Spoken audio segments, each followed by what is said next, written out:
smart desk. He His great self-confidence and leadership turned him into a president. So let's welcome the President Toastmaster Srinivas.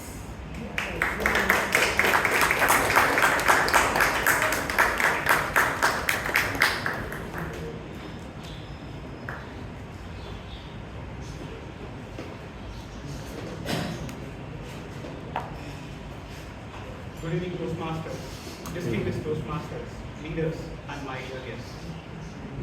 Good evening. I officially welcome you to meeting number 1536.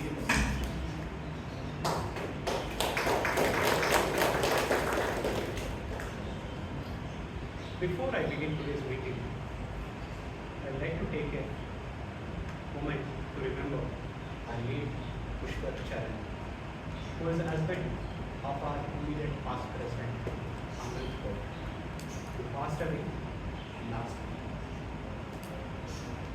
Our thoughts are with their family, friends, and loved ones. I request everyone to please face and observe 1 minute of silence.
To begin our session today, let me invite our Secretary, Toastmaster Tejas Tomar, to read out the previous minutes of the meeting.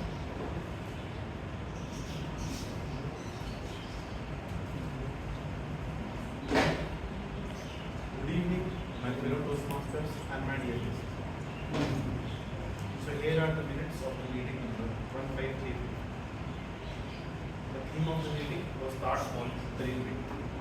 And the word of the meeting was catalyst, which means an event, a person, or an event which accelerates or brings a change. The number of members present were 30 and the number of guests present were 18. The winners of last week's meeting are as follows.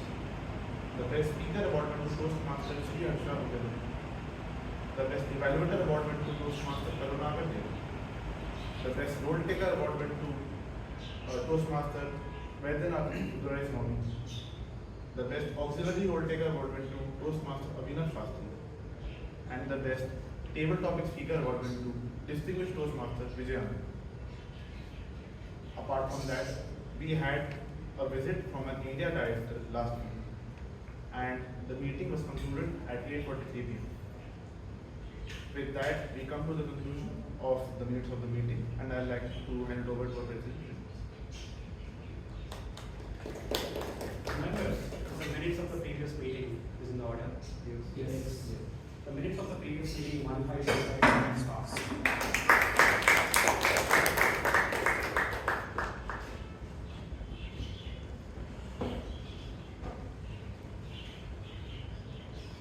People might forget what you said, but they always remember how you made them feel.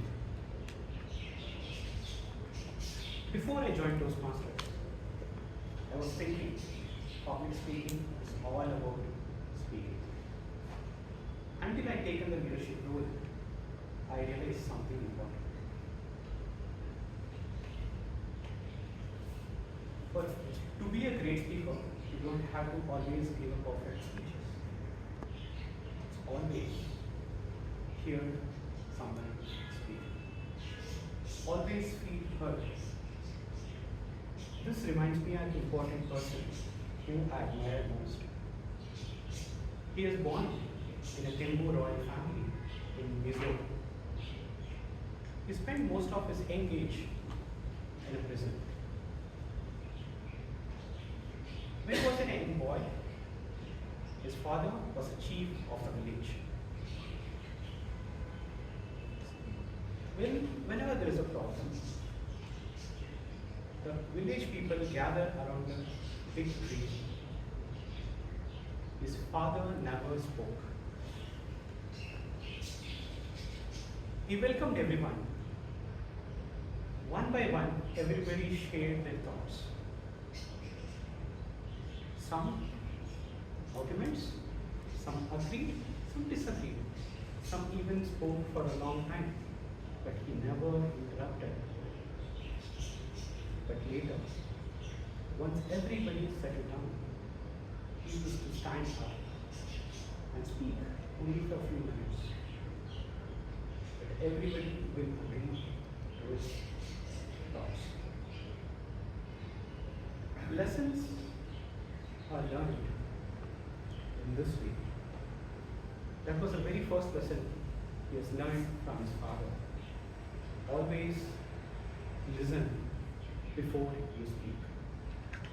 That helped him to unite his country when it was divided.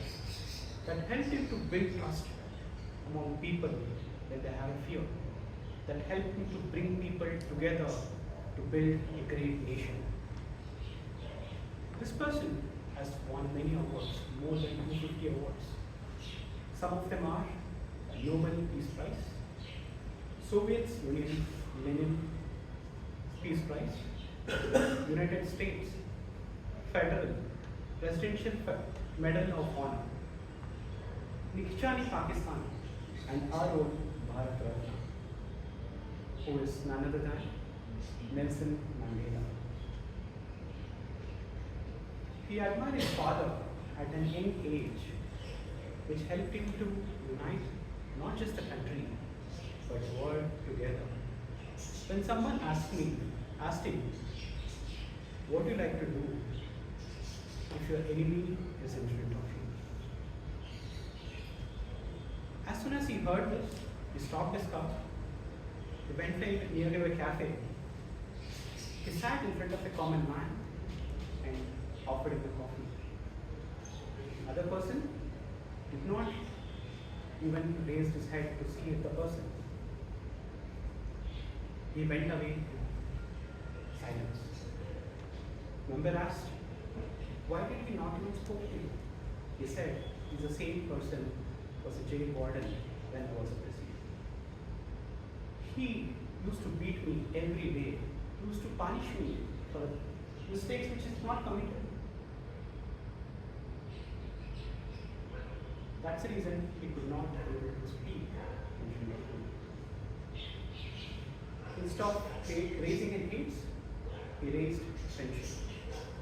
He asked the opposition to join hands with him to build a stronger nation. Because when you feel heard, it builds trust. When you build trust, that is where the leadership begins. Today in Toastmasters, we not just listen to speakers, we listen to their stories. We listen as an evaluator, not to give corrections. We listen to build confidence in them. We listen as a mentor to understand rather than guiding them.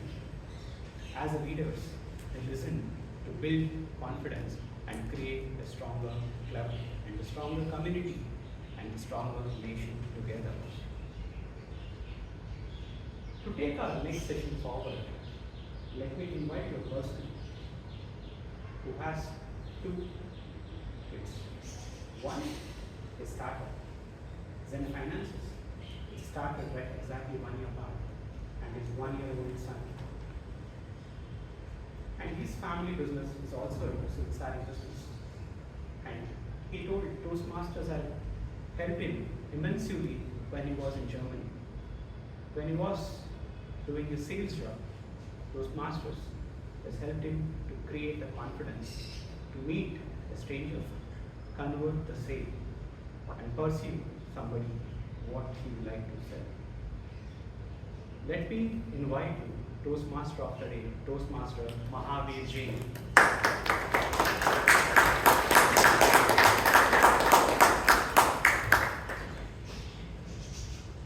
Thank you, Srinivas, for that amazing introduction.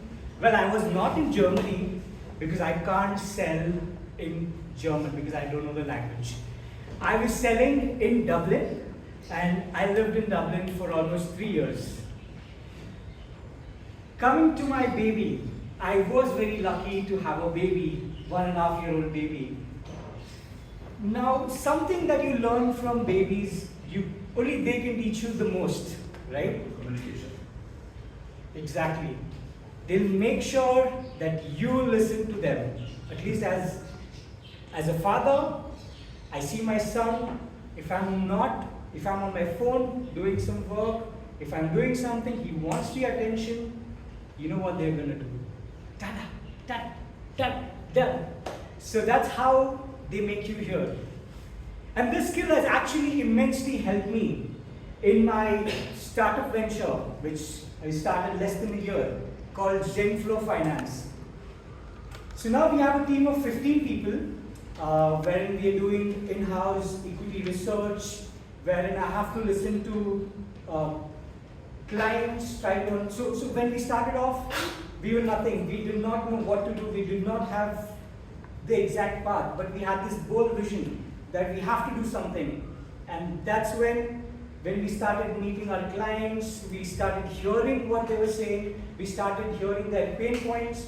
We would go with many financial models, many research reports, but at the end of the day, a client would just say, listen, I understand you've done all your work, but I like you because you're hearing me out. You're listening to my problem, and I like you guys. So that's been my journey. But let me tell you one story. One very interesting story that I've come across recently. It's been less than a year. It's a story of 5 promoters of an aerospace company. Right? How many of you have gone in flight, aeroplane? Guess most of you, right? And we all know that traveling in aeroplane, it's very important what equipment or what components are being used in the flight, correct? We all have heard of this incident where because of some part, there was a major crash in Ahmedabad, correct? So now 5 promoters, they were working for Airbus, one of them was working for Boeing. Now they decided to start something very unique, which was not being done in India. They started manufacturing the components which are put in the aircraft. So to manufacture those components, you have to get the certifications from Airbus, from Boeing, and then it's a lengthy process from build to spec. You have to listen to them at every step. So listening skills of these 5 promoters who started off with nothing in 2016, they've built a 6,000 crore business at present, which is listed in the NSE and BSE. And that is the power of having good listening skills. And the name of the company is Unimac Aerospace. It's a company based out of Bangalore. It's just further away from the airport. And just by having the right mindset, right listening skills, they did what they did.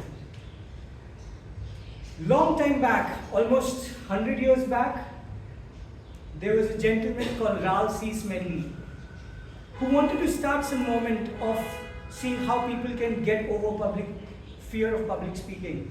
And that's when he started Toastmaster. So Toastmaster has 3 parts.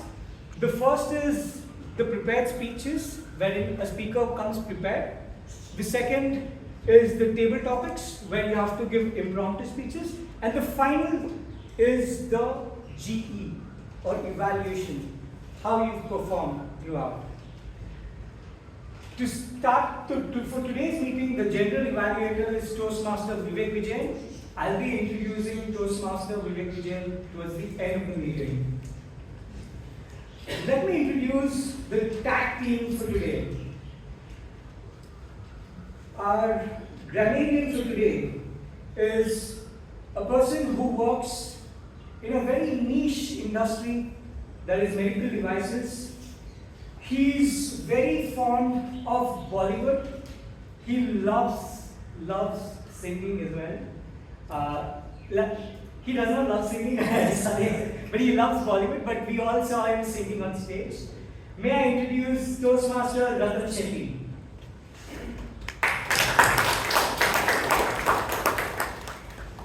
Good evening, fellow Toastmasters and dear guests. Good evening. As the grammarian, I am responsible for introducing the word of the day. Today's word of the day is ratify. The definition and pronunciation are found on the board in front of you. Ratify is to approve and sanction formally. One usage of the word could be the secretary. The members, the club members ratified the minutes of the meeting that the secretary read today. Furthermore, I will comment on the use of the English language throughout the course of our meeting. I am watching for the 7 sins of grammar, which include using double negatives, double comparisons such as more smarter, extra words, incorrect verb tense, confused adjectives and adverbs, inappropriate pronoun use and disagreement of subject and verb. I will also make note of the good usages of the English language. I will present my report to the general evaluator during the evaluation portion of today's meeting. Next, we have the timer for today, whose contributions has been immense as the Sergeant-at-Arms in the last term. He works at Mercedes, a very passionate Toastmaster. Give it up for Toastmaster Imtiaz.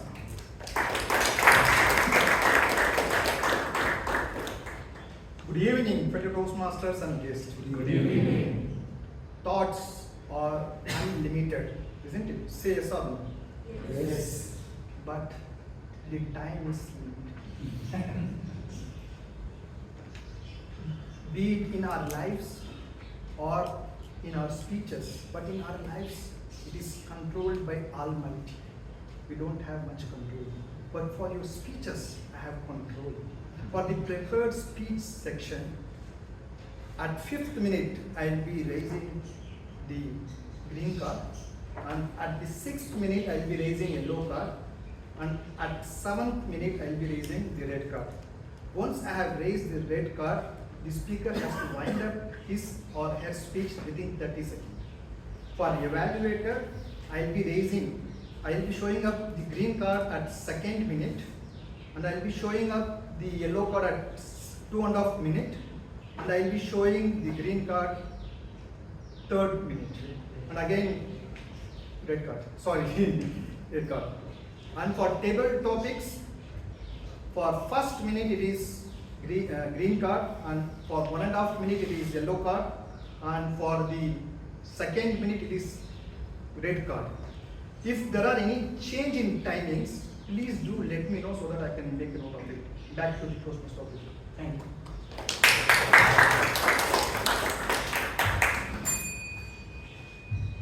So next, our counter is very smart. Yes, she loves reading all the time. And she's also a talent acquisition specialist. Anyone here looking for job? Wherever, you can contact her. May I request Toastmaster Divya to please introduce yourself. So, as the R counter here today, I will be making note of so, like, because, crutch words, repetition, unnecessary repetition. Good repetition is still counted, so you can still go ahead to make, because that's called alliteration. So, all of those, given that, unnecessary pauses, for example, like when you're speaking and then you're taking time to think. That's very natural for all of us. And just now, I mentioned so that already counts as an counter there. Apart from that, I will also be providing the report at the end of the meeting. Thank you. Over to the Toastmasters.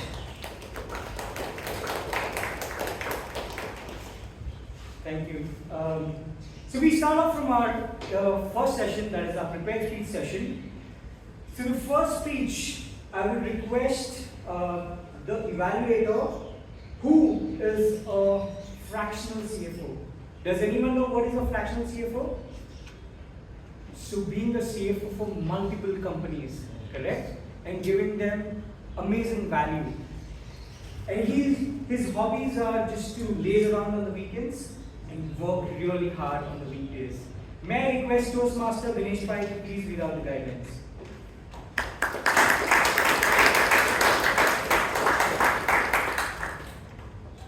The Toastmasters and guests, a very good evening. The speaker is attempting a speech from the visionary communication path from level 3 and project 2, connect with storytelling. The purpose of this project is for the member to practice using a story within a speech or giving a speech that is a story. Please note speech length is 5 to 7 minutes. All the best to speaker and back to you.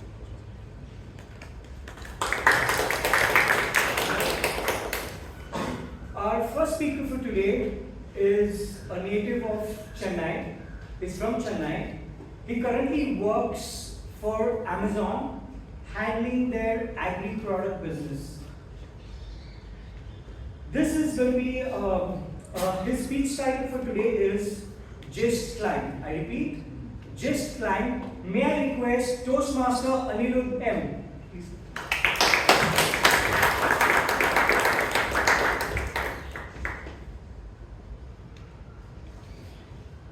1200 years ago, there lived a demon on a cliff above a valley. The crops would wither overnight. Children wake up in the night shockingly. And cattle, they get disappeared just like that. When people tried reaching this cliff, most of them never came back. And those who came back never spoke again in their life. People prayed, begged to have a better life, to have a peaceful life. And one fine day, their prayers were answered. A monk came. Not a monk who was chanting the beats and walking on barefoot, but a monk who came flying on a flying tiger. He just landed on the cliff, fought with this demon, destroyed it. And then what he did? He went on a meditation for 3 full years. The valley became prosperous. People became happy. Dear Toastmasters and esteemed guests, how many of you here have visited this beautiful country called Bhutan? I would recommend, if you have a chance, please do visit. Me and my wife visited Bhutan a year back. We planned for a 5-day trip. The first 4 days, we visited valleys, monasteries, and even did river rafting. And for the first time in life, for 4 straight days, we didn't fight. Of course, Bhutan is a happy country. I acknowledge. The day 5 was our last day, and the plan that we had is to take a traditional Bhutanese bath, relax, and then fly back to India next day. But our guide, Mr. Pema, had other plans. On every day for 4 days in the morning, he just slips in and says, "Sir, Tiger's Nest, beautiful place, just 2-3 hours of trek. You should not miss it." Curiously, my wife asked, "Is there a road to reach this monastery so that we can drive up, take prasadam and get down, just like we do in our Tirupati?" Pema smiled and replied, "No, man, but we have ponies to ride. One caution, if the pony gets irritated, it just throws off the rider." I realized a cramped leg is much better than a broken leg. And so we took a trek. Next day morning, we started the trek. And Pema, being a native of Bhutan, he was effortless. He was climbing as if he is moving in a Bangalore metro escalator. Whereas me and my wife were struggling to climb. And we were saying, we didn't buy proper shoes for trekking. We should have done it. After an hour, my wife finally broke the 4-day fast. He started yelling at me. It's all because of you. I had a plan to go for a spa. You were just carried over by the sweet talk of Pema. But then I gave her a fitting reply. Listen, it was your decision. If you are not interested, better you should have stayed in the hotel. I would have trekked all happily alone. This irritated her further. You want to enjoy always alone. Better don't call me anywhere next time for it. When we were in the peak of the argument, something happened in between. Yes, a pony came literally in between us and pushed us aside. We fell back without even taking a ride on a pony. Pema came running and gave his helping hand, made us to relax, and we restarted our trek. This time, without speaking to each other. It took almost 4 hours for us to reach the cliff, and what we saw was beautiful. You want to see this picture? Tiger's Nest Monastery was almost like a building that was just dropped from the heaven, and it got stuck somewhere in between in the cliff. This is Tiger's Nest Monastery. This is my solo selfie. Because I was fighting with my wife, I couldn't take a pic. When I entered this monastery, everything got changed. It was every birth for the breath that we took, the step that we took, and the argument that we had. It was an auspicious day and there were some special prayers going on. Meditation as well. Incense in the air. Butter lights flickering. Peace. No crowd. No mobile phone notifications. Just silence. When we were taking the rest before descending the hill, I just asked Pema, why can't your government build beautiful roads in this to reach this monastery? You know, back in India, we have very good road infrastructure. That's why wherever you go, it's all crowded. Tourists come everywhere. Pema replied, Sir, do you know the history of this place? Almost 1200 years ago, we were all tortured by a demon. A guru came. His name is Guru Padmasambhava, whom we consider as the second Buddha. He fought with the demon and gave us peace. This is a holy place. That's why the monks climb up and down on a daily basis. Our government will never build a road because this is not for the tourists who choose convenience. This is for people who respect the climate. I was stuck there in the cliff. What kind of life we live? It's all about fast and fayda, the quick commerce world. But then, something beautiful will be never getting when things are that quick. Me and my wife, we fought on the same day morning. A pony pushed us aside, and in the evening my wife said, we should come here again. That one statement says everything. The fight is forgotten. And it's all about the trek that you did from the morning. So, whenever there is something beautiful that's there in between you, and there is a cliff in between, please don't ask for a road, not even a pony, just climb. Maybe the tiger's nest is waiting for you. Over to Toastmasters.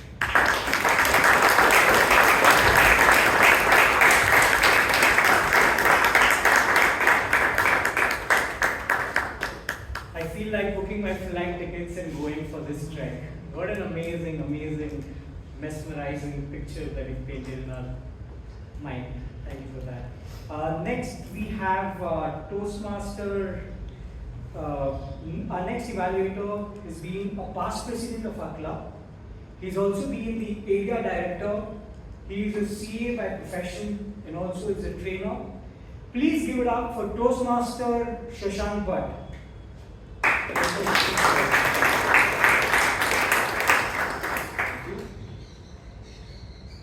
The speaker is attempting this first speech under the Distinguished Toastmaster project. For the benefit of members and guests, we need to take six different tasks to finish for a member to become a Distinguished Toastmaster. And the speaker has finished 3 of them, and he is currently in the 4th point, which is the Distinguished Toastmaster project. And he has 2 more to go after this.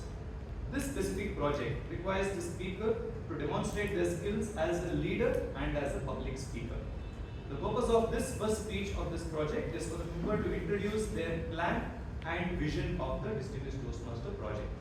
The time limit is 5 to 7 minutes. Back to the Toastmaster. Thank you. So this speaker has very interesting hobbies. I would have dreamt of having birds kept in my garden. I would have dreamt of growing my own orchids, and he does all of this. He also runs his own proprietary firm from where he exports garments to Germany. Today, his speech title is Stage Time. I repeat, Stage Time. May I request you all to give it up for Toastmaster Jacob.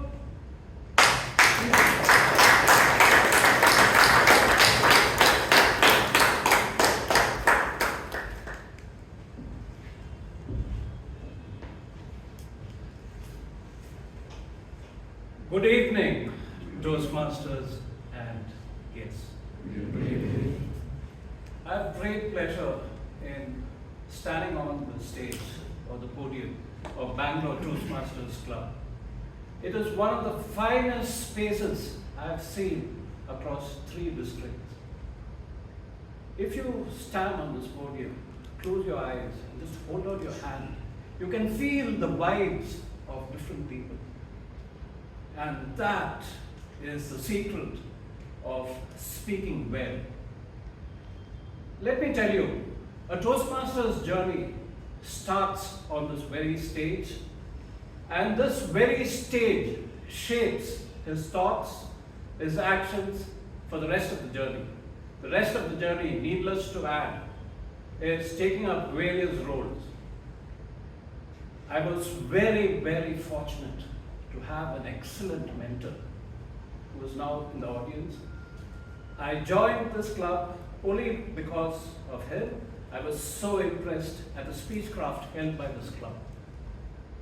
I joined Speechcraft, although I was a member of another club, and believe me, the other club was not too happy about me joining the Speechcraft held by Bangalore Toastmasters Club. There was a division of loyalty. It was a betrayal of sorts. They thought, oh, this guy is moving out. It didn't matter. I was so impressed. I came, and what impressed me most about Bangalore Toastmasters Speechcraft, it was held in the garden outside. And believe me, it's really a Zen space. A Zen space, you could hear the birds cry. You could hear the leaves move. And I managed to do speechcraft. People in my club were not too happy. I took up the president's role the next term. She encouraged me to participate in a contest. What I'm getting down saying is, a podium, a stage is something you have to occupy. You have to occupy to get the feel of the club. And it starts there, on this particular stage. Now, my assignment is to provide you something to think about and tempt you to join me in a journey like what my mentor and me did, hopping to different clubs, different podiums, different stages, and taking their time. What's the loyalty to this club if you go and speak on another stage? Actually nothing. When you finish your path, you attribute the speech completion, the level completion to Bangalore Toastmasters Club. Again, believe me, Toastmasters is a platform which offers you opportunity to speak virtually anywhere in the world. One of my journeys in this particular aspect was to visit a foreign club and get to know very personally a world champion of public speaking, Luisa Montalvo, in 2024. Believe me, it was an experience of sorts.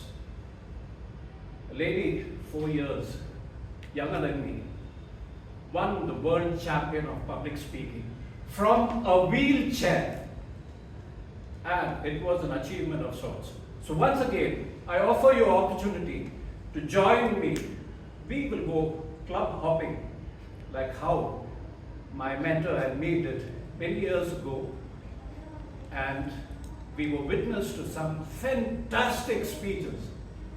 We were able to, soon after the speech, analyze what was good, what was bad.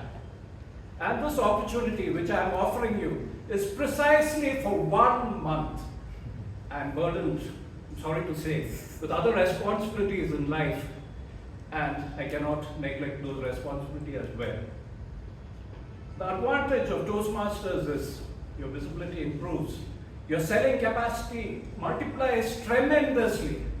If you run a company which is doing a couple of lakhs this year, I can assure you, after you become a good speaker, you're able to deliver this message, you would be able to multiply the profits of your company tenfold. So where does all this fit into my plan, my vision? My plan and my vision is to take all of you for this wonderful ride to different clubs, occupy the stage and speak and convince them. Convince them about anything, any opinion you might have. It might be the most foolish thing, but if you know how to package those thoughts in a good way, believe me, they are with you. And there is nothing more satisfying than that. In Toastmasters, they say the destination doesn't matter. It's a journey that matters. And every stage allows you to connect with an audience. Some of it might be hostile. Some of them may be friendly. Some of them might be just neutral. They don't reflect anything. You speak to them, you won't get a single smile from anywhere in the audience. And believe me, those people are the people who really feel what you're speaking about. So if you have a deadpan audience who don't reflect any of your thoughts, that is the place to be. And in Bangalore, it's a good idea to go to clubs who don't like you. They think you are a massive pain, and you turn up there. They say, Jacob, why have you come here? To speak. Take the timer role. No, sir, I don't like the timer role. I would prefer a speaking role. So join me in this wonderful journey of Toastmasters. Let's go to Colombo, or let's go to the US. The time might be a little different. You might be bleary-eyed when you speak to those people. But the amount you get back from the Toastmasters platform is phenomenal. Thank you.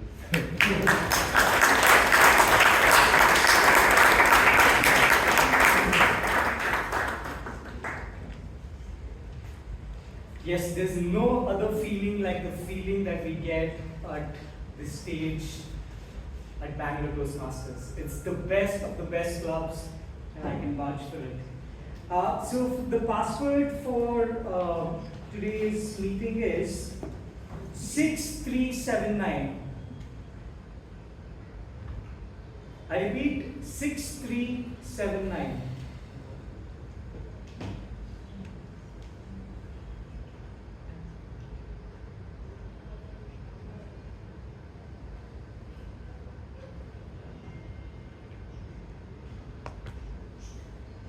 Okay, now we're going to have a quick 5-minute break. You can use this break for networking, and then we'll be back for the second session, which is table topics and evaluation.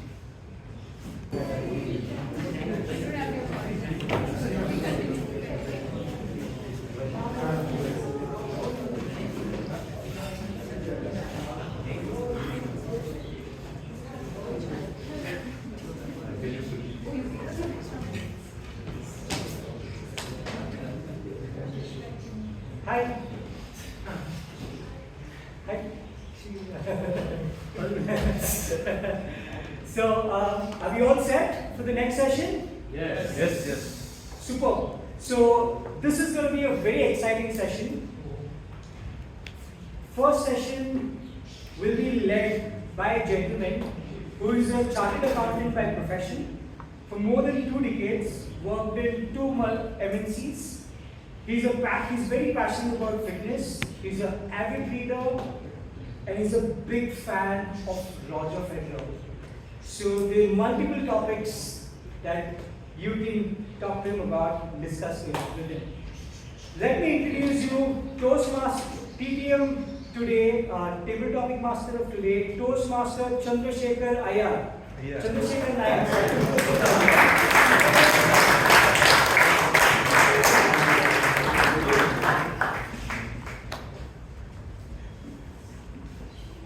Good evening, fellow Toastmasters and dear guests. Good evening. Every week when the session was about to begin, the table topics, I used to be anxious, uneasy. I used to feel uncomfortable. But today I want you to feel little bit assured. The topics will be easy. There are stalwarts here who have been on the stage for many times, and for them it's a cakewalk.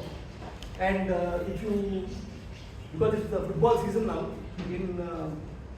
so if you can compare those stalwarts to Messi, Ronaldo, Haaland, and a couple of these top players just asked me, please give an opportunity.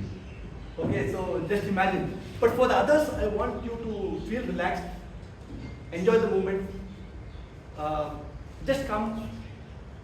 And I can assure you the topics are simple, they are not difficult, and you can just come here and express yourselves. So we shall start now.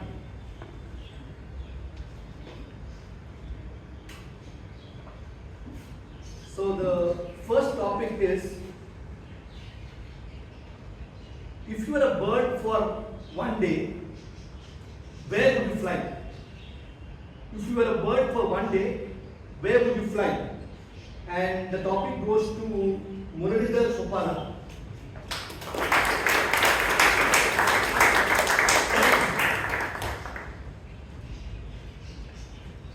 Good evening, everyone. Good evening. It's been 2 months that I'm stuck in Bangalore and I'm not traveling outside of Bangalore. I couldn't travel due to my personal appointments and commitments.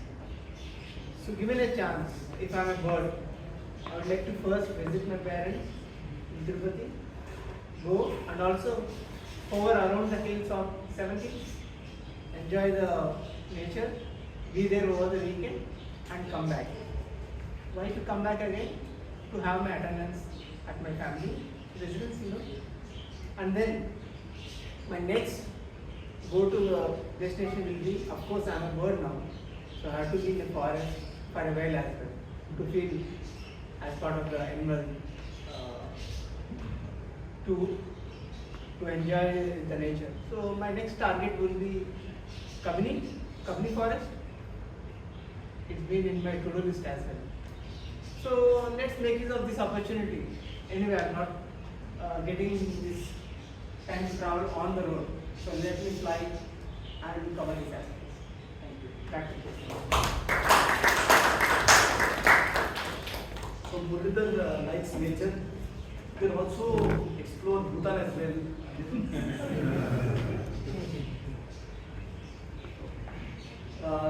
The next topic is rain. Do you love it or avoid it? Tell us why. And the topic goes to Venisha D'Souza.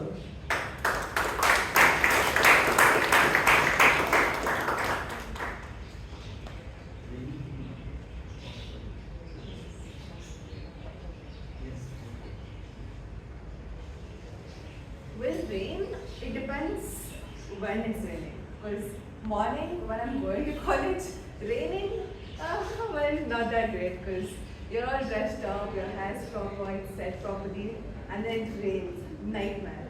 First class you enter, your shoes are muddy, a vehicle just splashes the water all over you. That's mornings. But in Chikmagalur, I'm from Chikmagalur by the way. So in Chikmagalur, the smell of rain, the smell of the soil, the right before the rain, you feel it, you just love it. And sitting outside on the evening where it's like 4:30ish, sitting outside with a cup of tea and probably some chips or something, the best. Because I would choose anything over that. And then you have everyone there and it's very... Okay, so I decided to conclude it by telling that I just love rain. But depends on my mood though, but thank you.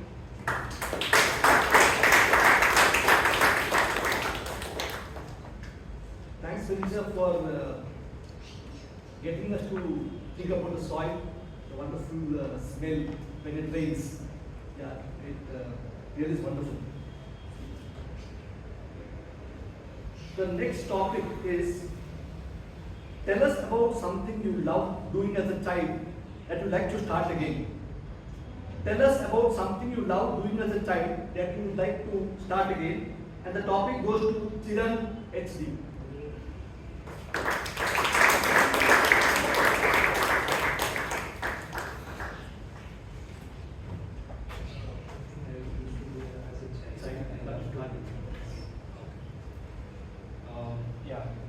I think if we come to the part of childhood, there are many things we used to do and we don't do it anymore. Might be the change of environment or anything. So if I have to drop it down to particular one thing, so that would be like hiding things. As a child, I used to hide things, not just in some random places. I used to hide it in a sand, the heap of sand. And the fun part is, if you go deep and you have to put a lot of effort to take it out. And whenever you used to dig that sand, the sand used to come down and fill it. And I think it was just a fun, finally, when you see that whatever the things you have hidden it inside, you see it, or sometimes it gets lost and after a couple of years or somewhere you find it out.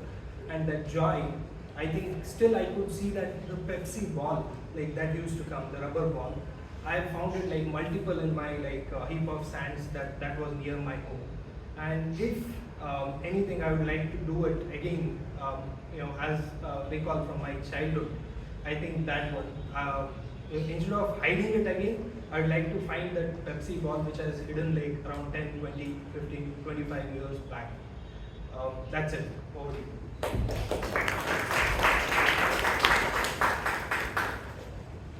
Good thing you're doing is at least to remember where you kept it. So most times we forget where you kept those things.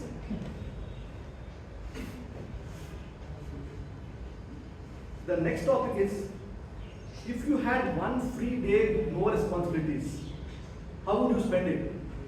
If you had one free day with no responsibilities, how would you spend it?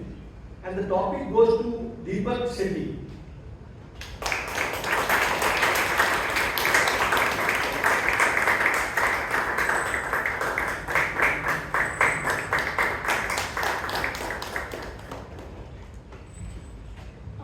Well, who doesn't love a day with no responsibilities?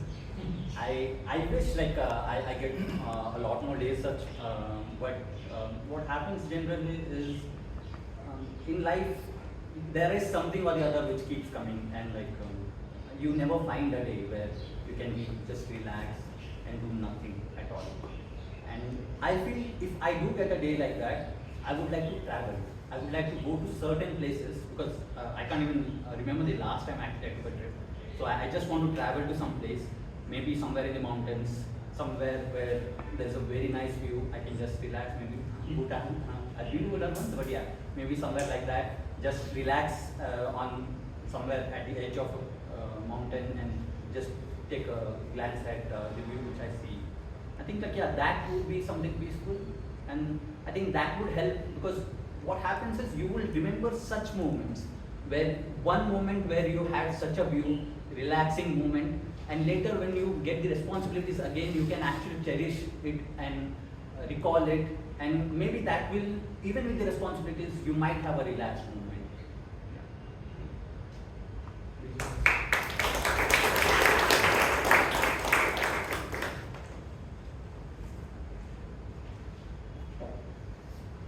Thanks, Deepak. So let the next topic be a continuation of the topic on what we mentioned about nature.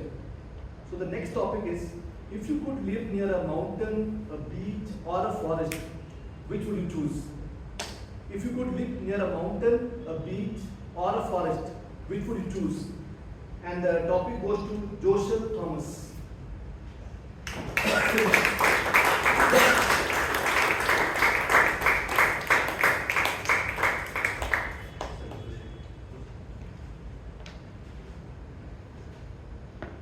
So, when it comes to choosing a place, I think all are best.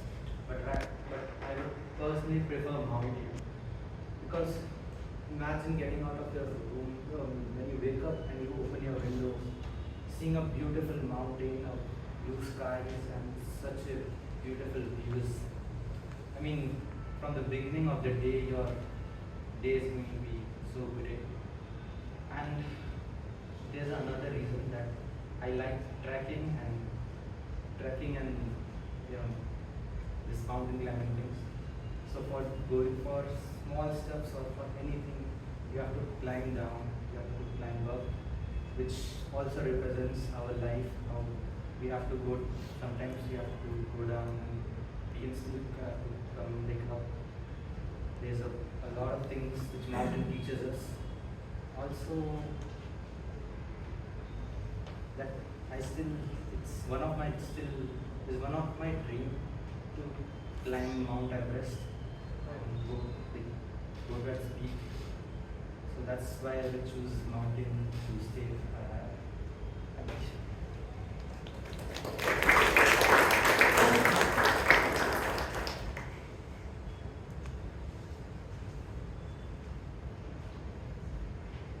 Thanks, Joseph.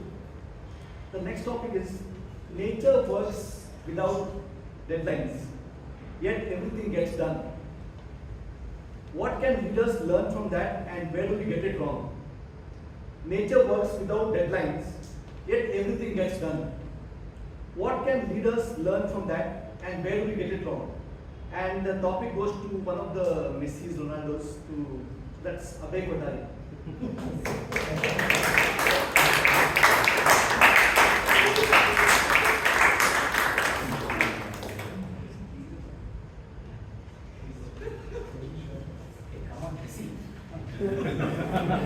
It's going to get messy, I guess. Okay, topic master, fellow Toastmasters and guests. I remember back in 2023 or 2022, I was heading a function in Bosch where I was developing a software for a certain vehicle, and it was a safety related component, and I had a very high responsibility.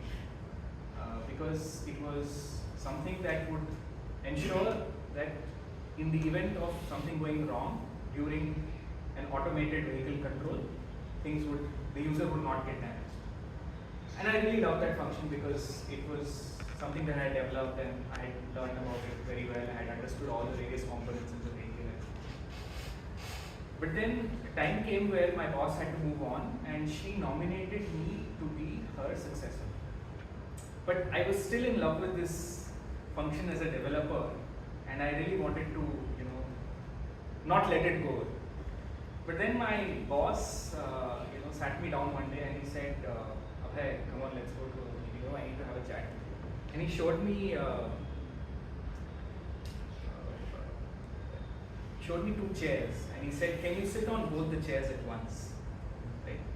So I said, no, I can't. And then he said, if you're only going to leave this chair, only then you're going to be sitting in the next one. Now, in the same way, if you look at how trees grow or how nature works, it works very organically. And I think my boss had a way of explaining to me things in a very organic way. And probably there are a lot of other lessons to be learned in nature, but I thought that this one really hit home. So if you're ever going to look at nature and learn something, I think it should give you some good lessons. Over to you.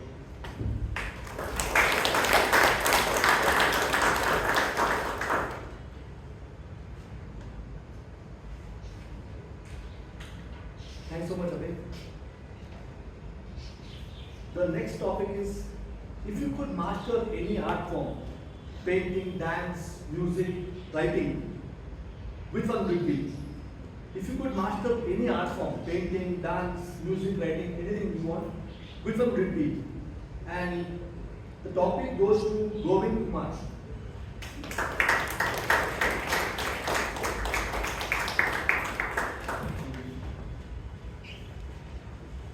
Good evening, everybody.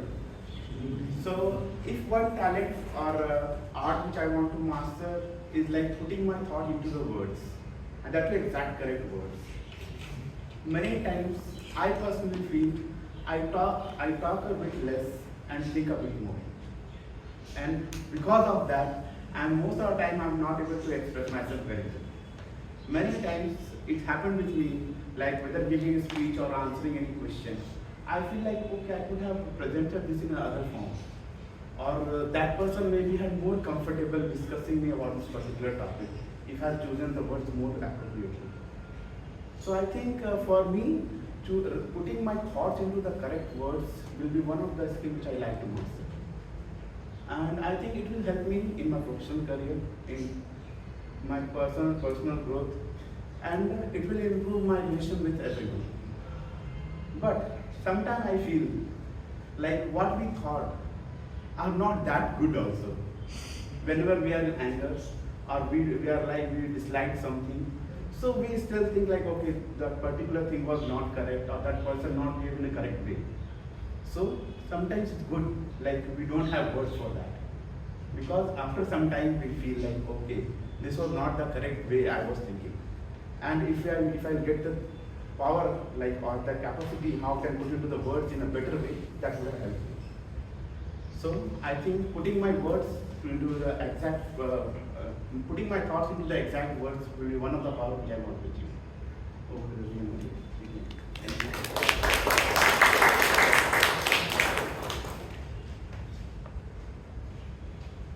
Thanks for being your views resonate with mine as well. So.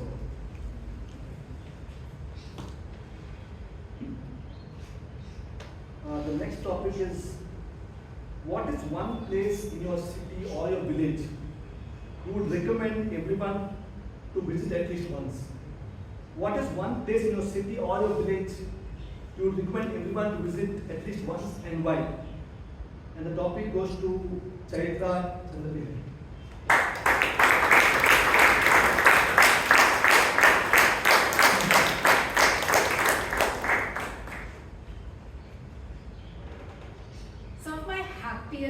Memories come from when I went to my hometown to visit my grandparents when I was a child. We're talking about the backwaters of Kerala, and it was an amazingly beautiful place. We had a river in front of our house and paddy fields behind. And every single day, my cousins and I made it a point that we would visit some spot in that town and just enjoy the calmness and the beauty of the spot. So sometimes we used to go swimming in the river, and of course when you have a group of cousins, it's always a lot of fun. And at other times we just went walking along the paddy fields. And that gets a little tricky sometimes because it's very muddy, right? You don't realize just how difficult it is to actually walk along a paddy field. They have narrow, paths along the paddy field, and if you slip at any point, you are going to be covered in muck. And of course, that's something that inevitably happened to one of us anytime we went into a paddy field. But we learned to just appreciate the beauty. Sometimes we would just gather at a spot in the middle and watch the sunset. And those days were truly, truly blissful. So if there is one place that I would ask you all to visit, that is home to me, that would be the backwaters of Kerala. It is truly an amazingly beautiful place.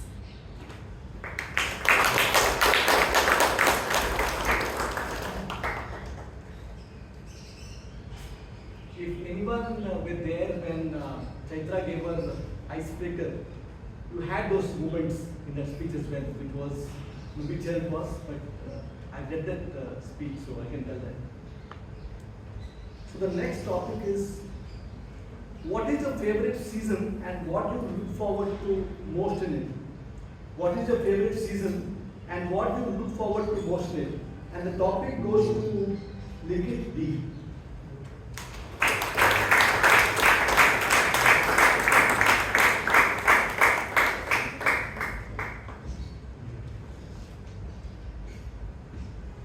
What is your favorite season and what do you look forward to most in it? Favorite season. So this is something I didn't really expect I would enjoy. It's not something I watch regularly, but once every 4 years, football season is something I've been enjoying a lot, even though the matches have been in midnight. I've been watching, I've been bantering with my friends. It's been a lot of fun. But what's not fun is the fact that my friends support Argentina and I support Portugal. So I've had to support Portugal, and then I started supporting France, and then I started supporting England, and then eventually I'm supporting Spain. And the most annoying part is, just before the England match, me and my boys were out. One of the Argentina fans messages me. He's like, bro, do you have Z5 subscription? So that is the part that really annoys me the most. These guys don't play football, they don't know football, they don't watch football. They just get to support Argentina and they can just stick to that even after the final. But for me, I have to sit there, change teams. I have to archive the group once in a while so that I can avoid all the 120 messages I get from them. And I hope Spain clutches it and I have the last laugh.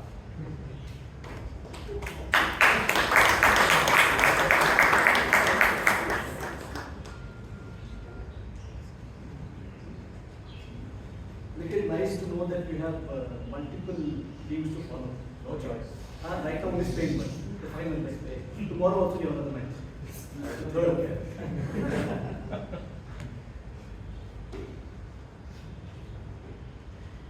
The next topic is, tell us about the book or movie you would happily enjoy again.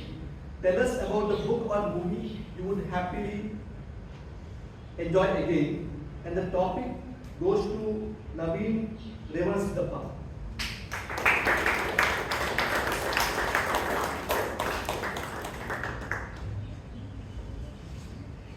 Good evening, Toastmaster and guests. During my college days, I watched a movie called Lion King. It's a 2D animation film done by Walt Disney. I hope people have watched it. Those who have not watched, I recommend you all to watch it. Probably today you may feel it's a little old, but for me it is evergreen. First time I watched this movie in a theater because we were planned for another movie, but we didn't get the ticket, so we just landed up in this. The movie is so beautifully done, completely hand-drawn animation. It was released in 1995. Hand-drawn animation, and it looks like every picture is moving. The beautiful song "Circle of Life" starts the movie, which shows that how balanced the forest is being shown there. And as the movie goes, it shows the relationship between a father and a son. It's very beautifully done, and it also says that how you need to take your own responsibilities.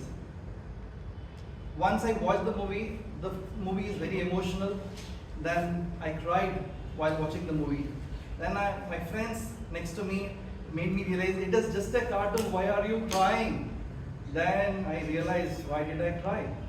Then I went to the movie once again. Then I went to movie once again. I watched 7 times in the theater. Okay. Later on, I got really mesmerized by looking at it. Then I made my career into learning how to animate. Then I learned animation film design. Thank you, everyone.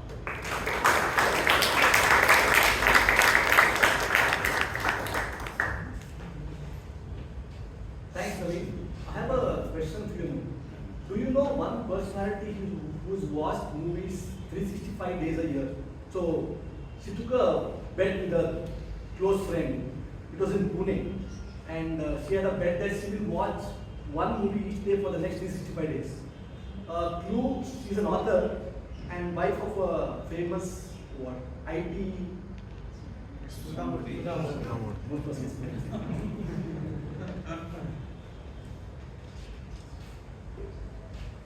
The next question is, what kind of music instantly lifts your mood?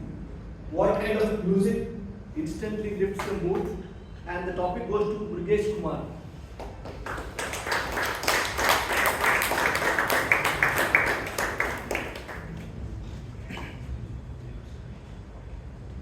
Good evening, fellow Toastmasters and guests.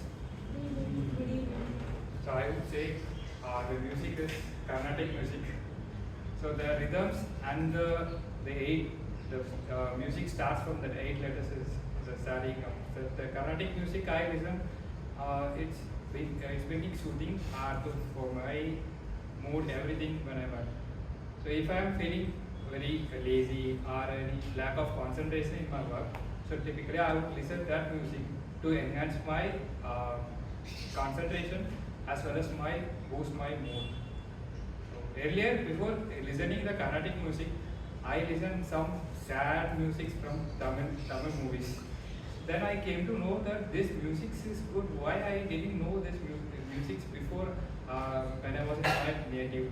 So when I was returned to Bangalore, came to Bangalore. So this music brings more energetic and good vibe for me to listen. Thank you.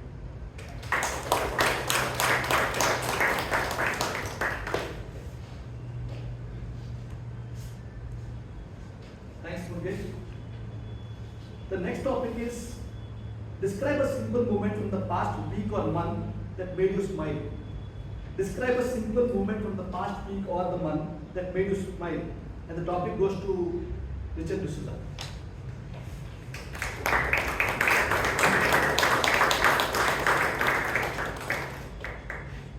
Topic master, fellow Toastmasters and distinguished guests.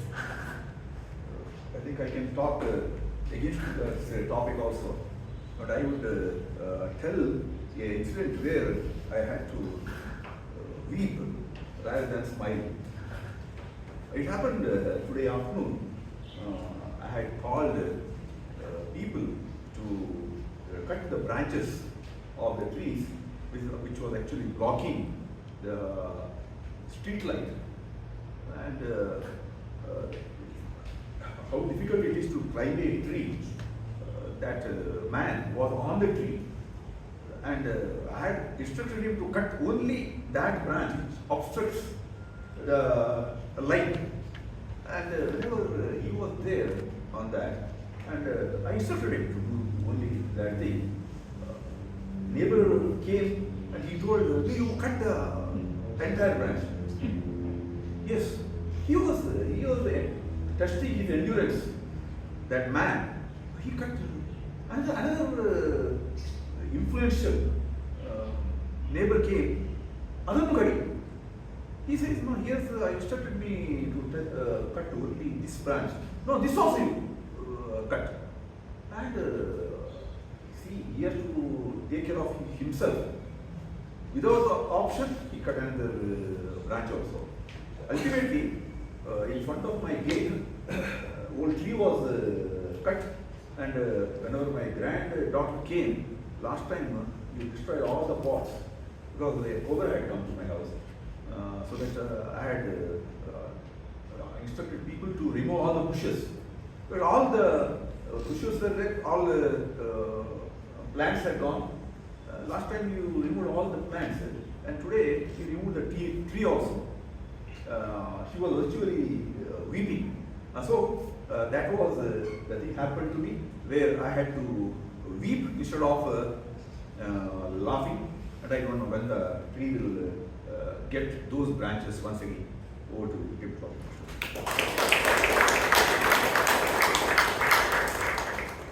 So thank you so much. I think we as a society need to be aware of the things.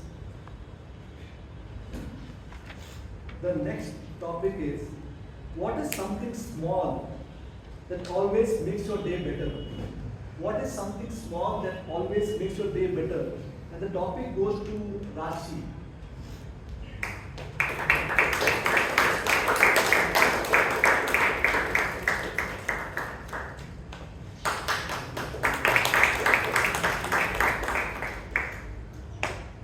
Something small that makes my day better is talking to my brother. Like, I don't know why, but he always chooses to be rude. Good evening, fellow Toastmasters and dear guests. So, like I have always said, I wake up early and move towards work because I'm a yoga teacher. So by the time I come back home, he's coming back home from college, and very nicely, very politely, I'm asking him, how was your day? How did you enjoy it?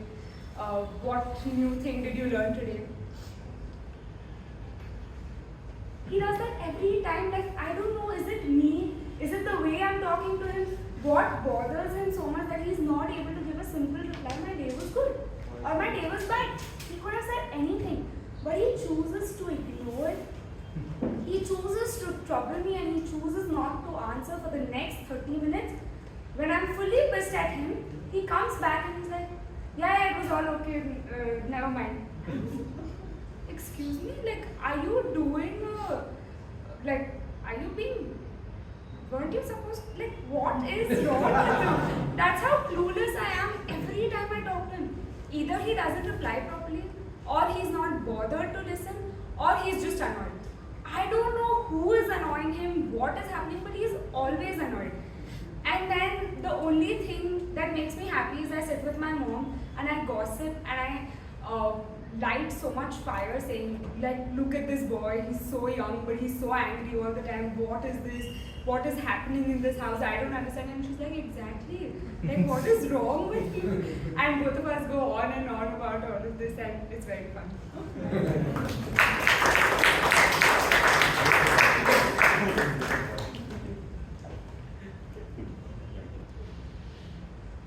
Rashi, very relatable. I've seen that happen. Okay, the next topic is, who is your biggest inspiration and why? Who is your biggest inspiration and why? The topic goes to C.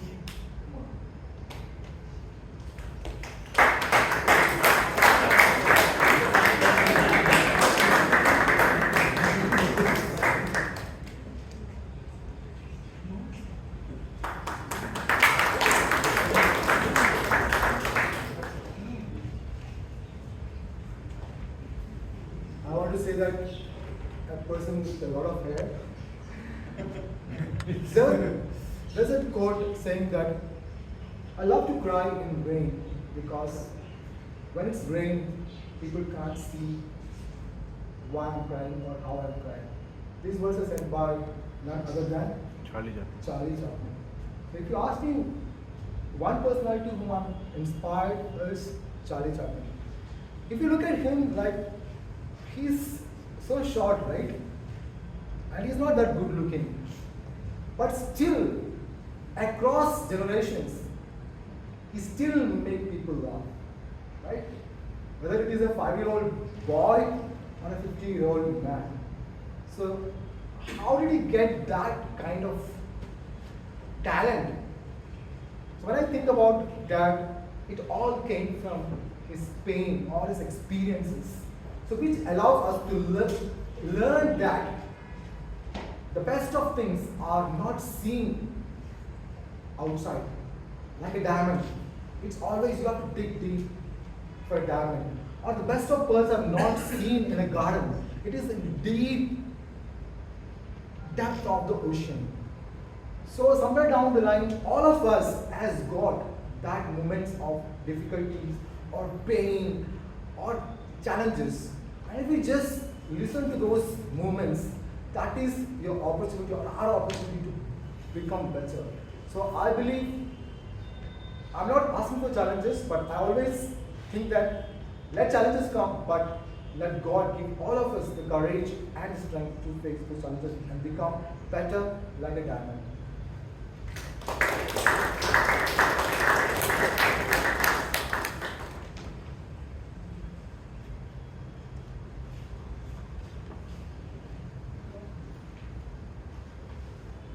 Thank you, Steve. Recently, I was watching the movie. I watched the movie Michael Jackson.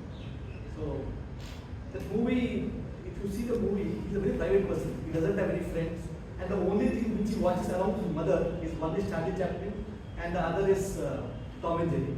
That resonates with what Steve also says. This topic now is, imagine this is your second birth and you already have lived from say 1880 to 1960. Based on the experience, what advice would you give to the current generation? I'll repeat the question, it's pretty lengthy. Imagine this is your second birth, just like us, okay, or Om Shanti Om. You already have lived with the generation from 1880 to 1960.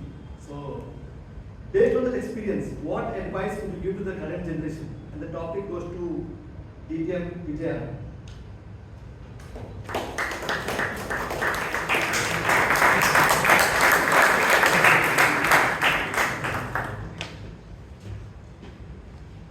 One message for the current generation and even people middle-aged or 30s.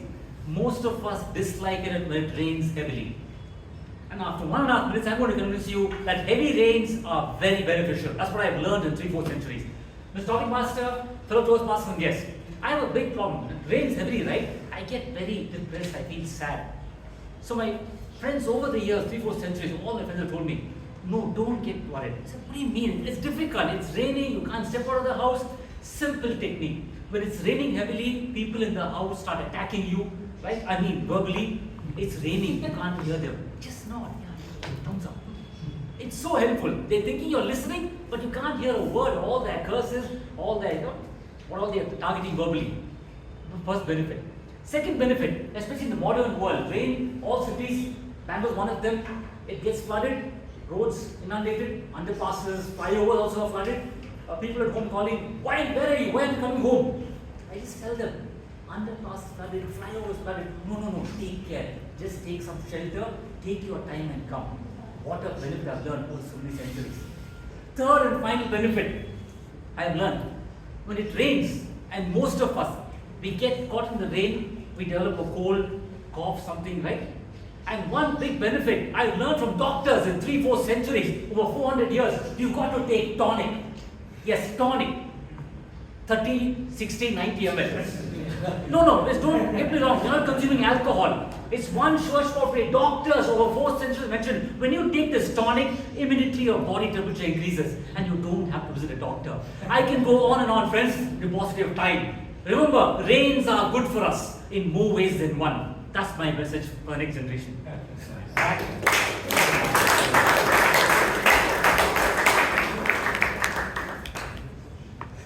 Friday night. So the last topic for today, and this goes to the topic first. If you could have chai or coffee with anyone tomorrow, who would it be? If you could have chai or coffee with anyone tomorrow, who would it be? And the topic goes to the person who sang in Tall Tales, who was the winner, Mr. Abhinav Sastry.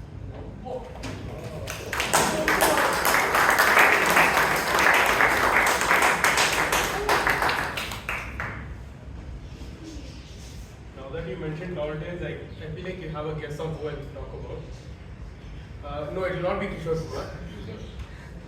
Well, first of all, what of you to assume I'll be having chai or coffee? Even my dad hates me having chai or coffee. The first reason when I wanted to join Toastmasters was I told him the number of benefits I would be getting. Every Friday evening, free timetable for me, so I can able to go and speak, free sandwiches, free friends, a lot of things. I'll be also be getting a lot of snacks and chai and coffee. The first objection for him was not the money, not the fees. He was like, I'll send you, but don't drink any of the tea or coffee over there. No tea and coffee for you until you're 28.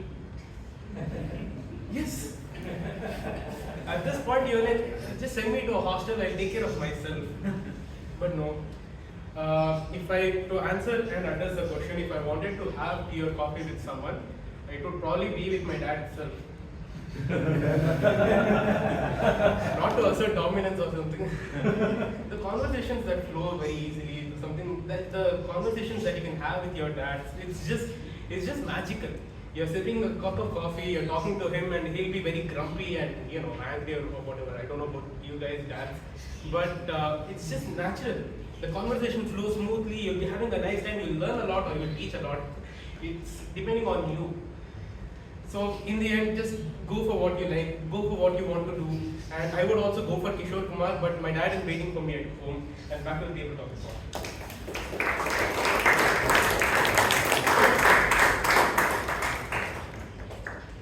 So you wind up now. Hope the topics were easy. They were a little difficult for the Messi, Ronaldos, Haaland, and Yamal, all those other football greats. So I think the newcomers, I didn't miss anyone. I finished clear on time. Okay. So thanks everyone once again, and back to the Toastmaster of the day.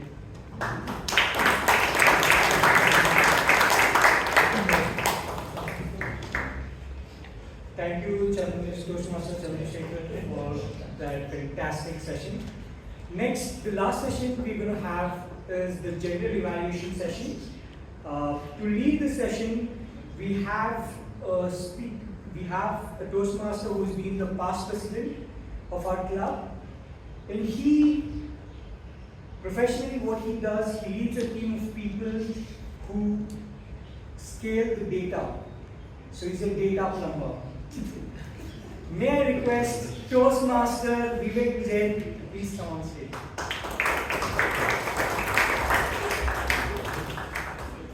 Several years back, I was working at Motorola, and when I was working at Motorola, we were developing a software which was supposed to be installed at Reliance in Mumbai. So, being a small team, usually developers really don't go to the installation places. It's like you can assume it to be a telephone exchange, huge telephone exchange. But we would take turns and go there. Some of my seniors went there. After 4 weeks, they come back and next person goes, next person. It was my turn to go. And when it was my turn to go, I knew that I would be there for 4 weeks, and this would be the largest installation that I have ever seen. So I asked one of my seniors, Arvind, what do I do there? What do I learn? Do I learn about HLR, PLR, and the switches, etc. when I go there? These are technical terms, forget about it.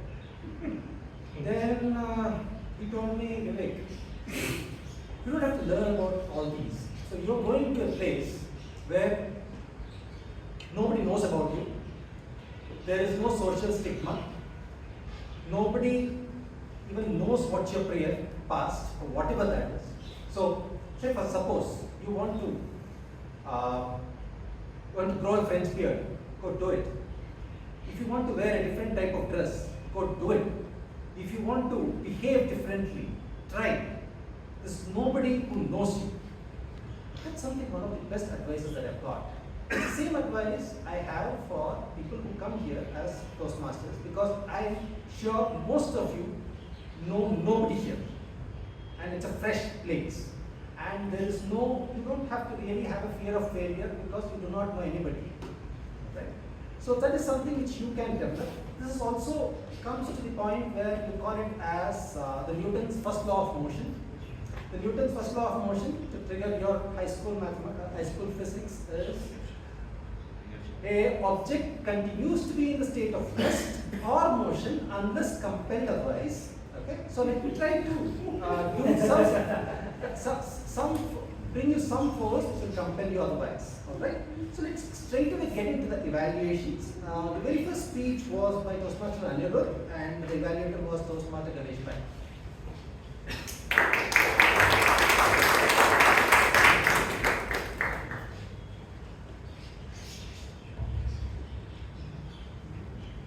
Fellow Toastmasters, guests, and my target speaker, Toastmaster Anirudh,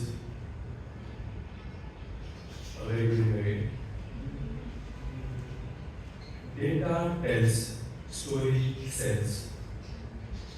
In the age of massive disruption that we are living through, storytelling has been reckoned as one of those skills which are immune from AI. So this is not just one of the projects, this is the project. And let's unpack how Toastmaster Anirudh failed. First and foremost, things I really liked. Toastmaster Anirudh ensured the speech was full of description and vivid imagery, right? I mean, fleshed it with a lot of details, like his Bhutanese guide, Tema, the treks atop the hill, the edge of the mountain, the view, the glance, the monasteries, everything was so vividly painted. Sitting here, we could actually take a field trip to Bhutan and come back. Second was his involvement in the story. And this is the natural advantage when you tell a story which is born out of your experience or the lived experience, right? So the way he was moving on the stage, the hand gesture, the dialogue, the highs and the lows, and even he took his iPad out and showed us. So extreme level of involvement, and that something was unmistakable. The third was the humor element, right? I mean, the world record of 4 day fast in terms of not fighting with his wife, while the industry average is 4 hours, he could stay away from wife for 4 days. Amazing. And then blaming the shoes for lack of fitness. So some of those things were very better. Having said that, few things I want Toastmaster Anirudh to watch out for, or ponder, or reflect on. One is he started with a story. Now I want Toastmaster you to think whether that story was doing any load bearing or was it just a fly on the wall. What I meant is, if you chop it off, could you still have delivered the same conclusion? I want you to think about that. Second is, story demands attention. Right? A point where a conflict breaks and two possibilities emerge and how you really deal with it, right? So here, your fight with wife was something that was a tension moment, but I think you just glossed over it. You would appreciate if you could really go deep to that. Third was conclusion. I think you take any good story, let's say here and a tortoise, right? You know immediately what is the conclusion. Student study says. In your story, I thought that sharp conclusion was missing. If I were you, I would say something like, anything worthwhile is not easy, and if it's easy, it's not worthwhile, right? So have a strong conclusion. So all in all, I want to say, you are an adept storyteller. You know how to excavate details, sprinkle humor, and enjoy doing the storytelling. If you could work on strengthening the structure, build the tension, and endure, and end the story with a sharp conclusion, you can elevate the story from one that is enjoyed to one that is remembered. And that's the hallmark of a great storyteller, and you definitely have potential to be one. Looking for the next speeches. All the best. Back to you.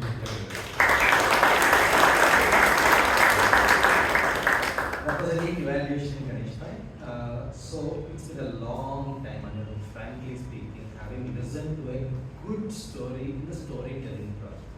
The combination of mythology and reality, it's been a long time, at least on this stage, that I have had. Thank you very much for that. Only thing is, somewhere when you showed the iPad, I thought the story was over. I think you were going off the stage. So conclusion, there should not be air brakes on the conclusion. So that's something that you can take care. That's my personal opinion. And let's still go to the next speaker. It's a significant speech, almost landmark speech. Jacob Eaton, evaluated by distinguished Toastmaster Jean.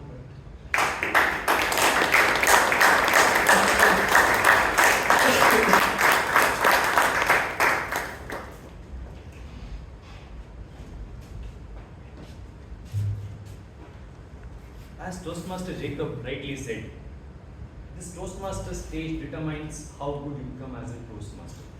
But for you to become a distinguished Toastmaster, what you do off stage plays an even bigger role.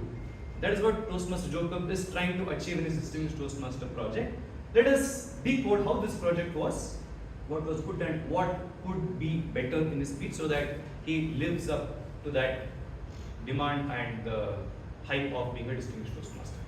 Toastmaster Jacob, a few points which were really good about your speech. First one was the stage presence. Right? You did not use the stage well, you did not have to. But the way you used the stage, the way you stood and spoke, you commanded the interest and the attention of the audience. That was very well done. Second, again, is the body language, your purposeful usage of hand gestures, where you had to use them, and the way you spoke using voice. That came out beautifully. I've always seen you as someone who is like a subtle speaker with low voice, but today you showed that there is a different version of you. The way you used your voice, the throw of your voice, I was pleasantly surprised with that. So very good job done on that. And the third part is the usage of humor in your speech. You enjoyed your speech, and that's the best quality of a speaker. If you want to deliver a speech which audience should enjoy, you enjoy first. So we saw you laughing at some points that you mentioned. You were enjoying it. So kudos to you on that. Very well done. However, a couple of points that can elevate your speech to the next level. First is the structure of the speech. You started the speech by saying, "Good evening, fellow Toastmasters," and then you hyped up about Bangalore Toastmasters, and you ended with a thank you. Both these could have been avoided. You could have started with the hook. Start with the bang. End with the bang instead of ending with a thank you. Second is regarding the introduction. I think you took around 3 minutes to talk about what is Bangalore Toastmasters Club and the speech craft and how it helped you. I think that introduction was a little too much. If you could have cut down on the introduction, but focus more on what the actual plan is, I think that would have made more sense. Throughout your speech, you said, believe me, I think I counted around 8 to 10 times. But as a speaker, when you convey the points without asking them or forcing them to believe you, I think that is one thing that you can focus on. Convey the point than saying, please listen to me, believe me, this works. Right? The last point is the action plan itself. I spoke to a couple of members during the break to see if they would help you. The question which I got, unanimous response I got was, what is the plan? You said, join me in club hopping. What is in it for the members who will join you?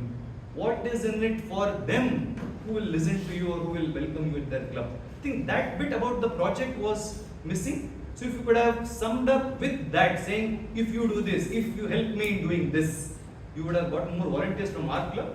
And if you talk about the benefits of how this project would help others, that would have added more value to you as a speaker completing this Distinguished Toastmaster project. So great job done as a speaker, brilliant job. Focus on structure and the message and the action plan.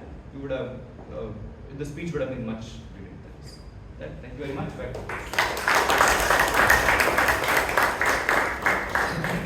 So that was Distinguished Toastmaster Shashank, but it's a freshly minted DPM, and you can see the depth of evaluation in his speech.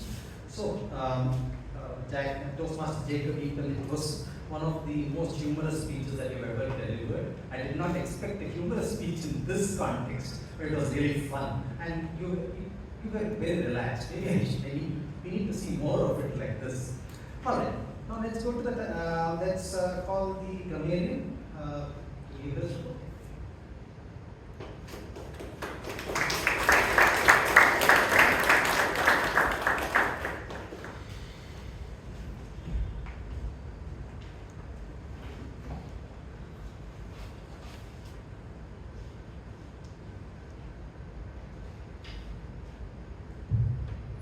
Good evening once again. Let me first look at the good usages for today. While the detailed report is available, I will point out a few of them.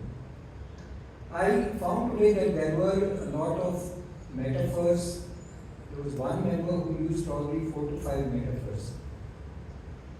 And then there were other good usages and good expressions, ways of expressing oneself.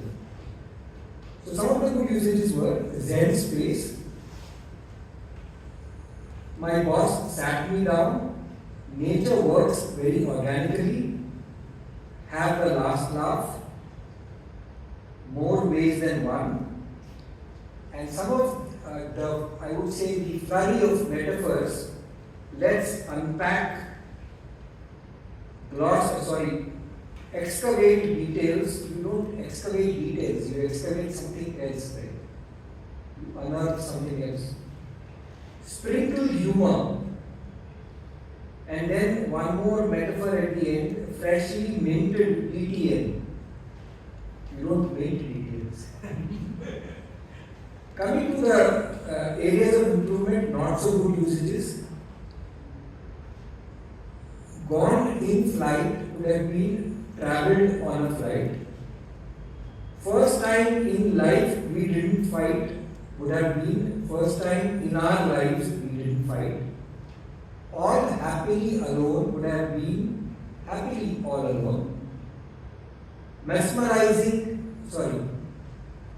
One world champion of public speaking would have been won the world championship of public speaking.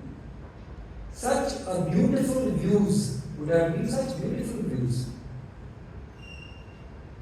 What is one place in your city or village would have been which is one place in your city or village. We were planned for another movie would have been we had planned for another movie. My native would have been my hometown. It's very fun. It's a lot of fun.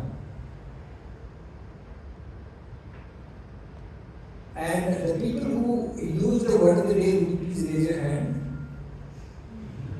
I would like to ratify that I was the first person to use the word ratify as the word of the day.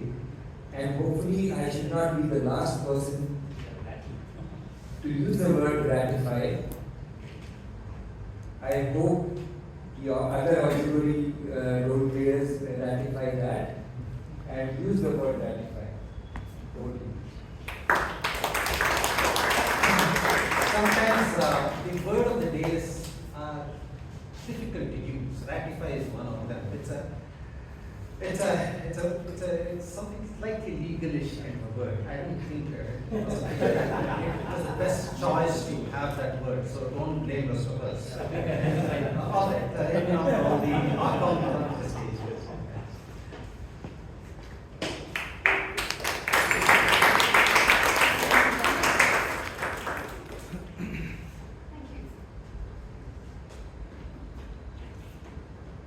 Good evening, fellow Toastmasters and guests. The theme of the day today is here to lead. So, when it comes to listening as a skill, isn't it always better whenever a person is speaking that they have the least amount of filler words and their message is delivered to the fullest potential? So, given that today my role as the art counter, I would like to ratify that we have actually fared quite well in terms of the filler words. The total number of filler words we have today is 47. Unnecessary pauses are 9. And the crutch words are 4. Repetition is what we've had in total is 6. And I would like to tell that we fared well in the totality of how we tried to reduce on the filler words as much as possible, as well as the unnecessary pauses. The Toastmasters and the stalwarts who have actually had no filler words are Toastmaster Srinivas, Toastmaster Tejas, Toastmaster Imtiaz, Anirudh, DTM Shashank, Toastmaster Jacob, Toastmaster Chirant, Toastmaster Joseph Thomas, DTM Vijayanand, and Toastmaster Abhinava. So kudos to all of you who have not used filler words in your speech, and of course for all of us it's a learning, and we will look to have least amount of filler words as much as possible. And I as an art counter also have had filler words, which is 2. I kept a count of that. But thank you so much, everybody. Over to the team. I think this is the first time that our counter has kept a count on herself. The first time. Anyway, so timer hang on.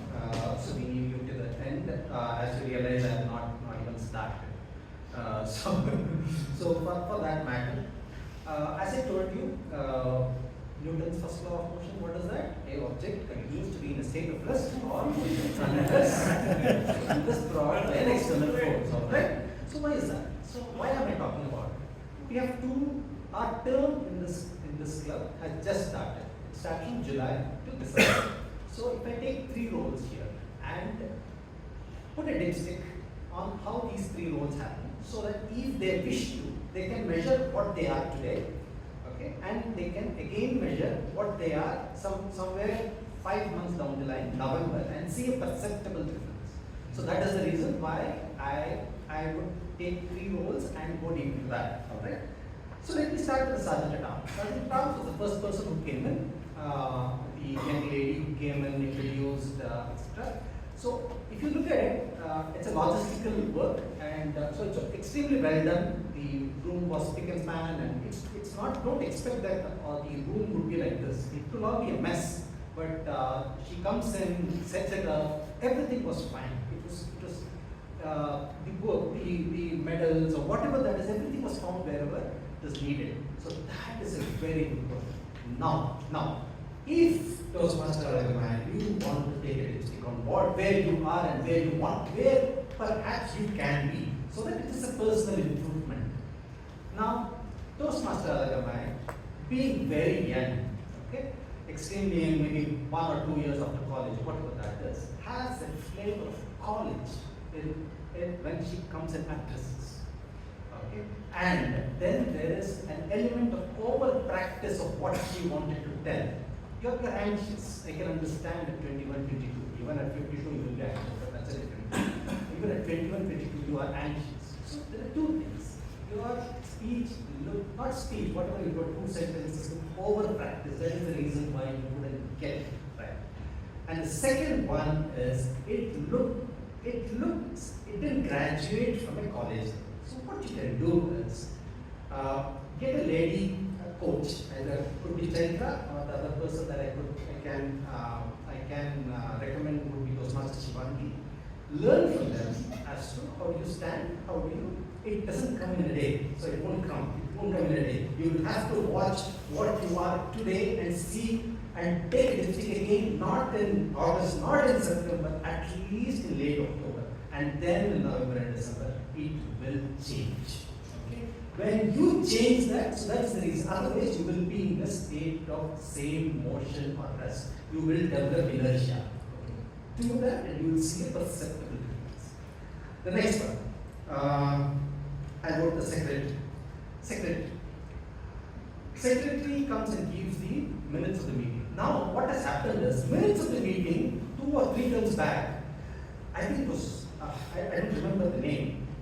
They started as where the secretary used to read out from a paper. Okay? That stopped. The secretary started memorizing it. That was a feat by itself at that time. Okay? The next secretary also continued. Now, that's considered normal. That's a problem with all this. These guys take it to a height. That's considered normal. You have accomplished nothing extra. You're just maintaining that same thing.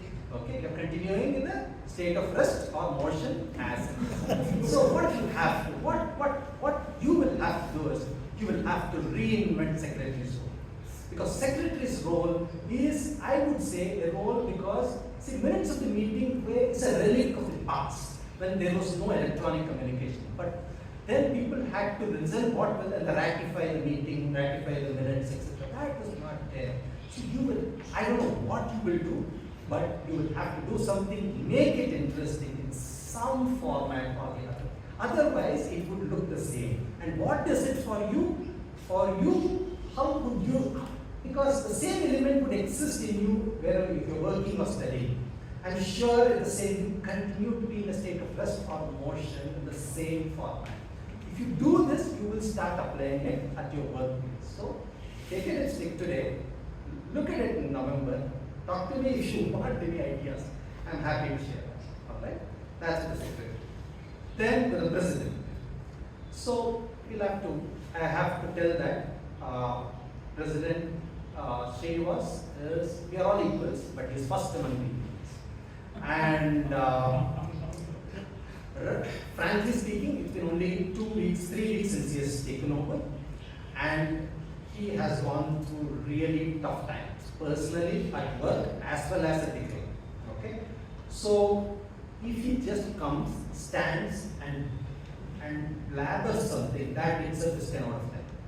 People do not know, there are so many things. So, and then, we had a very, very difficult moment this week, where the immediate past president's husband passed away. That was very shocking for us because that was handled with absolute maturity. It requires huge amount of maturity to handle a painful moment like that. So the way it was, the meeting was toned down, the way he made sure that there was a 1 minute of silence. You know, it's something which we all can learn. Okay? Because it could come to us once in life. Sometime in the life, it can come to us. So hats off to him for handling. There were personal challenges. I know personal challenges that he had. He had challenges in the club. He had challenges, and further one more challenge. So if you look at it, don't judge a president by the speech that person gives here. It's much more than that the person's head is running and reeling, frankly speaking. And having said that, something I have to tell. This story about Nelson Mandela is going around in the WhatsApp groups everywhere. This is not correct. You have to verify this. Nelson Mandela is a political prisoner, like Mahatma Gandhi, etc. They put them in jail. Mahatma Gandhi never gets beaten or never gets beaten. Okay? Nelson Mandela is also never. The political prisoners in a slightly civilized places are not beaten. They're just kept in the prison. So the other story, that story was made up by people. So you have to again cross-check and then tell. That's it. Then, now, first law of motion again applies. The problem is the first law of motion applies because this president was the vice president of education just 3 weeks back. So there is a feeling to continue to be a VP.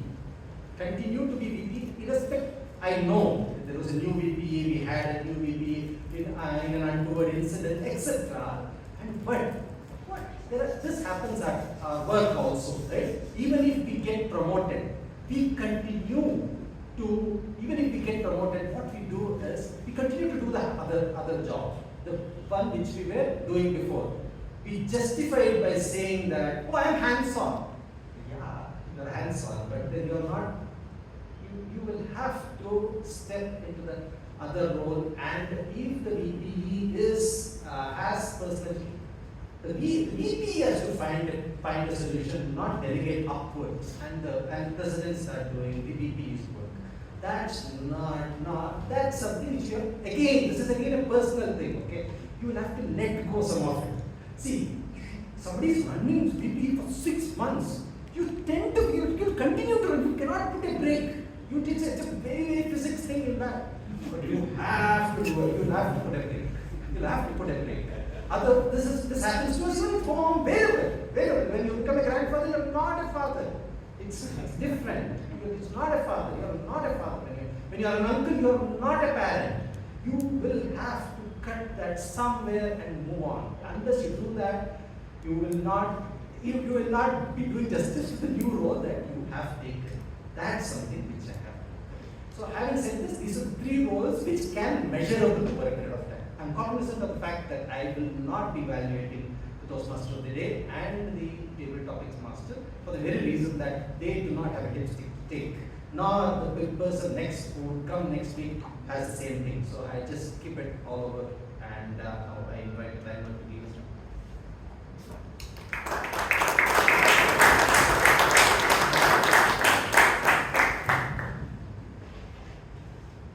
Good evening once again.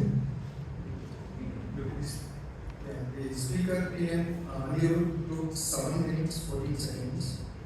I would like to ratify that PM that of time. He took 10 minutes.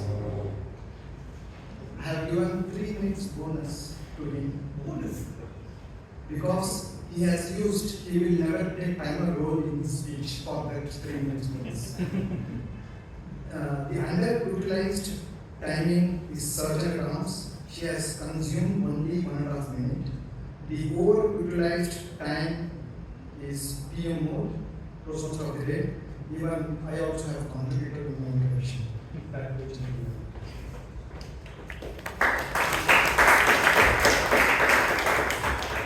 Thank you very much, timer. And this is the first time the timer and the counter are counting themselves. That's a good thing. I think the voting links are up, and that's the password is 9378. Thank you very much for listening to me again. Back to you, Toastmaster of the day.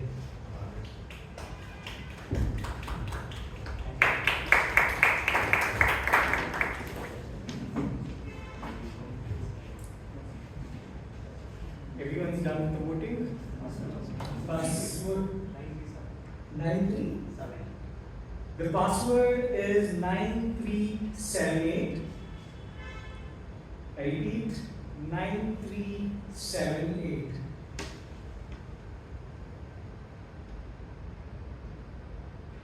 So I want you all to leave you all with one simple story.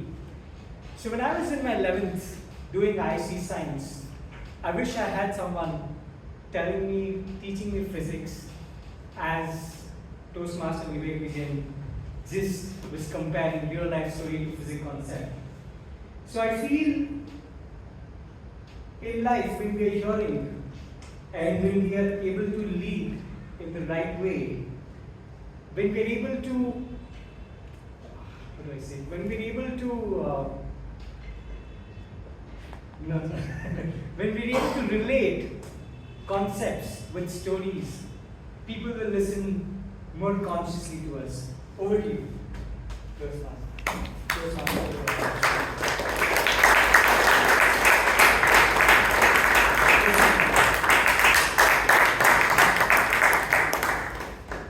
Thank you, Toastmaster Mahavir, for conducting this Toastmaster of the Day at the last minute. The biggest learning which I learned today is not the advice what you give it to someone. It's your attention. Thank you, Toastmaster Mahavir, and thank you, Toastmaster Vivek Vijayan, for that. And we have 3 announcements today. First is the speech craft session. So the committee decided to run the speech craft session for the month of August. The registrations are open. I request you to pass this information for the members who was looking to get benefit out of it. Second, the executive committee is willing to run the moment of truth for the members, and the forms will be rolled out shortly. I request all the members to fill out the form to give your valuable feedback. And the third announcement is, I hope all of you got an email from Toastmasters International regarding the price increase for the membership. The committee is planning to conduct a business meeting next week. I request all your presence to conduct the budget meeting and to take a decision on that. Moving on to the awards for this week. The best auxiliary role player award goes to the accountant Divya Someshwar.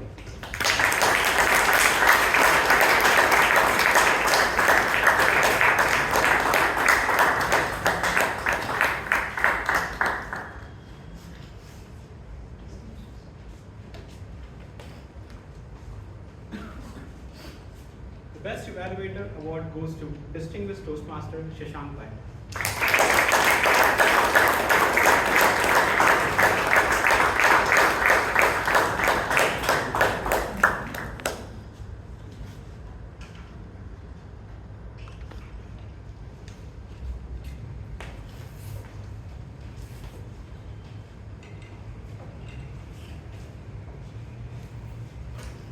The Best Role Taker Award goes to our General Evaluator, Toastmaster Vivek Vijayan.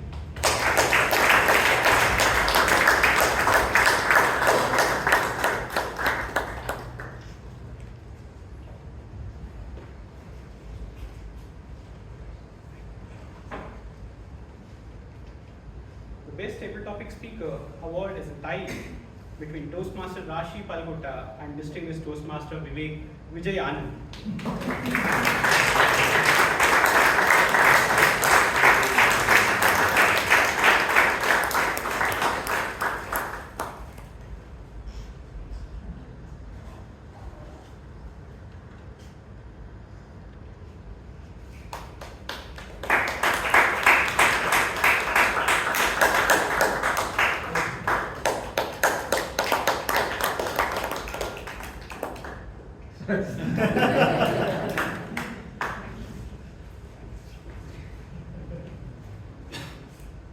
And the best speaker award goes to the person who made us book a flight ticket to Bhutan, Toastmaster Anirudh Narasimhan.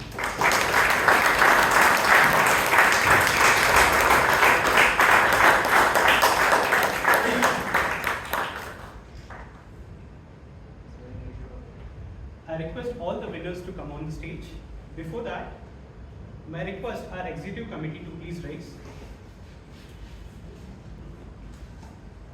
Guests, this is our executive committee who is running tirelessly to run this meeting seamless and effortlessly. I require your applause to congratulate them.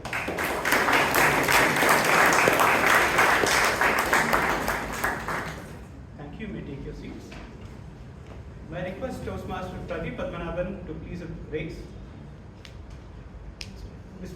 Guests, please meet Mr. Pradeep Padmanabhan after collecting snacks to brief on the Toastmasters and speech crafters outside the hall after collecting the snacks. Thank you. I adjourn the meeting number 1536.